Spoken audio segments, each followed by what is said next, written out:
దేవునికి స్తోత్రం. ఈ దిన సజీవుడైన దేవాదేవుడైన యెహోవా జీవము గల వాగ్దానం. దేవుని కన్నులకు సమస్తమును మరుగులేక తేటగా ఉన్నవి. ఎబ్రీయులకు రాసిన పత్రిక 4వ అధ్యాయం 13వ వచనం. ప్రియా జీవముగల దేవాదేవుని బిడ్డలారా, ప్రభువైన యేసుక్రీస్తు సర్వోన్నతమైన నామములో మీ అందరికీ నా హృదయపూర్వకమైన వందనాలు ఈ ఉదయకాల సమయంలో తెలియపరుస్తున్నాను. మన దేవుడైన యేసుక్రీస్తు ప్రభుల వారు చూచుచున్న దేవుడు, చూచుకునే దేవుడు.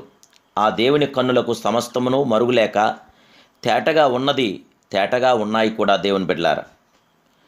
కారణం ఏంటంటే ప్రియులారా, ఆయన సమస్తాన్ని చూస్తున్న దేవుడు. మన ముఖాన్ని ప్రతిరోజు అనేక సార్లు అద్దంలో చూసుకొని సరిచేసుకుంటేనట్లే దేవుడు వాక్యమైన అద్దంలో మన హృదయాన్ని చూసుకొని సరిచేసుకోవాలని ప్రభు పేరిట తెలియపరుస్తున్నాను. ఎందుకంటే దేవుని బిడ్డలారా, దేవుని వాక్యము సజీవమై బలము గలదై రెండంచులు గల ఎటువంటి ఖడ్గం కంటేనూ వాడిగా ఉండి ప్రాణాత్మలను కీళ్లను మూలుగలను విభజించినంత మట్టుకు దూరుచు హృదయం యొక్క ఆలోచనలను తలంపులను శోధించుచున్నది. మరియు ఆయన దృష్టి కనపడిన స్పష్టమంటూ కూడా ఏదీ లేదు.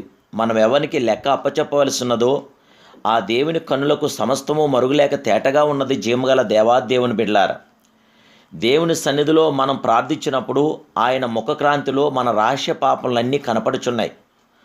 మహా తేజస్సుతో ప్రకాశించున్న సూర్యుని వలె ఉన్న ఆయన ముఖక్రాంతి ఎక్స్రే స్కానింగ్ వంటి శక్తివంతమైన యంత్రముల కంటే అనేక రెట్లు గొప్పదని నేను ప్రభు పేరిట తెలియపరుస్తున్నాను.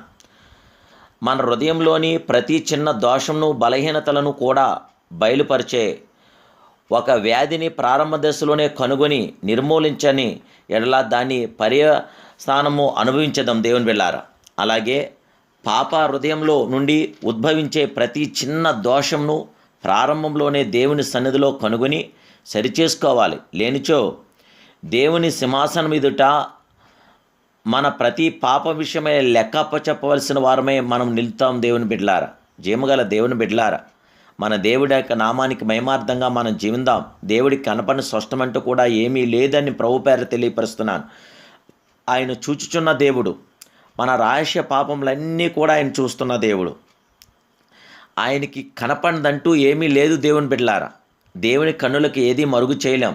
కనుక మనం యథార్థవంతులమై, పరిశుద్ధులమై, పరిపూర్ణమై, సంపూర్ణమై జీవగల దేవుడికి మహిమార్థంగా మనం జీవించి ఆయుధారోగ్యాలు పొందుకుందాం, ఆశీర్వాదాలు పొందుకుందాం, జయం పొందుకుందాం, విజయం పొందుదాం. చూచున్న గొప్ప దేవుడైన, చూసుకునే మహిమాస్వరూపుడైన ఆ జీవగల దేవాదేవుడి కనులకు సమస్తము మరుగులేక తేటగా కనపడుచున్నది గనక ఆ జీవగల దేవుడికి మహిమార్థంగా మనం జీవిందాం. ప్రభు కృప మీతో నాతో నిల్చుండడానికి మనసారా ప్రార్థించి నేడే మనసు మార్చుకుందాం, ఆలోచనలు మారుద్దాం, ప్రభుతో కొనసాగుదాం, జయ విజయాలతో నింపబడదాం, ఆయుధారోగ్యాలతో కొనసాగుదాం, దేవాదేవుని యొక్క కృపాక్షలను పొందుకుందాం. ప్రార్థన. సర్వశక్తి సంపన్నుడు, సర్వోన్నతుడు, సర్వకృపానిధమైన మా ప్రియ మహిమాస్వరూపుడైన పరమ తండ్రి, ఈ ఉదయకాల సమయంలో మీరు మమ్మల్ని ప్రేమించి మమ్మల్ని ఇష్టపడి మీరు మాకు ఇచ్చిన ఈ గొప్ప వాగ్దానం బట్టి స్తోత్రాలు.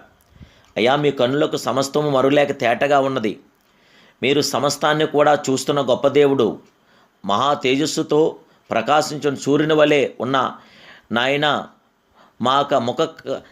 మా యొక్క పాపములన్నీ మీ ముఖరాంతిలో కనపడుచున్నాయి. దేవానికి స్తోత్రాలు. దేవానికి నైనా నీకు వ్యతిరేకంగా నిలిచిన ఆయుధం వర్ధిల్లదు. దయచేసి మా పాపాలని క్షమించి మా నైనా మమ్మల్ని పరిశుద్ధపరిచి పవిత్రపరిచి విజయవంతమైన జయజీతాలు మాకు ఇచ్చి మా ఎడల మీ కృపానుగ్రహించమని యేసయ్య పరిశునామమున ప్రార్థన సమర్పిస్తున్నాను పరమ తండ్రి. Amen, amen, amen. May God bless you.